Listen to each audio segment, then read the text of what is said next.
नमस्कार, आप देख रहे हैं एक न्यूज 24। मैं हूं श्रेया आपके साथ।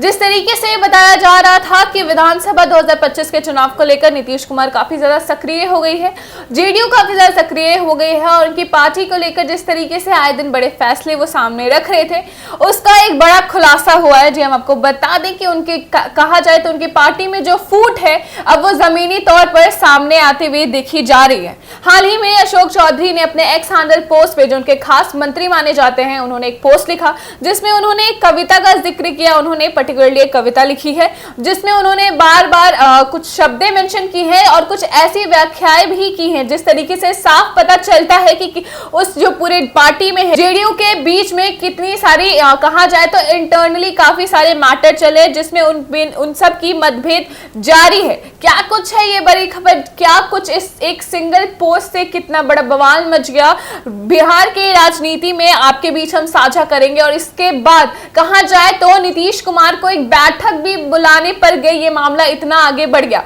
क्या कुछ था उस पोस्ट में और इसके बाद क्या बवाल सामने आया। जेडीयू के भीतर सब कुछ सही नहीं चल रहा, एक बार फिर से पार्टी में मतभेद खुलकर जमीन पर आ गया है। सीएम नीतीश कुमार के करीबी और सरकार के मंत्री अशोक चौधरी ने अपने एक्स पर किए पोस्ट पर एक बार फिर बवाल हो गया। इस पोस्ट में उन्होंने बिना किसी का नाम लिए एक कविता शेयर की थी। इसकी पहली ही पंक्ति है कि बढ़ती उम्र में इन्हें छोड़ दीजिए।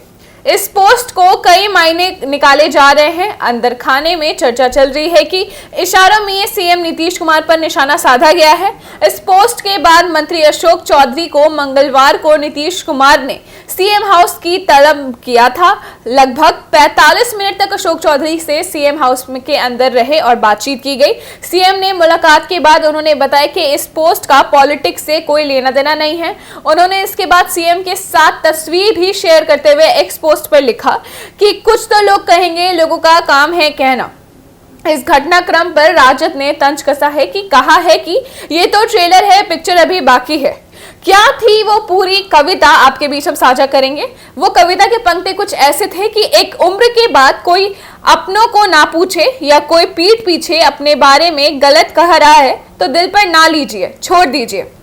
अपने हाथ कुछ नहीं, ये अनुभव आने पर भविष्य की चिंता करना छोड़ दीजिए। बढ़ती उम्र में जीवन का आनंद लीजिए। रोज जमा खर्चा की चिंता करना छोड़ दीजिए। उम्मीद होगी तो सदमे भी बहुत होंगे। यदि सुकून से रहना है तो उम्मीद करना छोड़ दीजिए। इस पर अशोक चौधरी के एक पोस्ट पर जेडीयू के ही एमएलसी कहा जाए तो उनके पार्टी के मुख्य प्रवक्ता नीरज कुमार ने प्रतिक्रिया दी है। उन्होंने कहा है कि नीतीश कुमार पर कौन निशाना साध लेगा। नीतीश कुमार जनता के दिल में बसते हैं। 19 साल से राज्य के मुख्यमंत्री हैं। कोई एंटी इनकेबेसी नहीं है।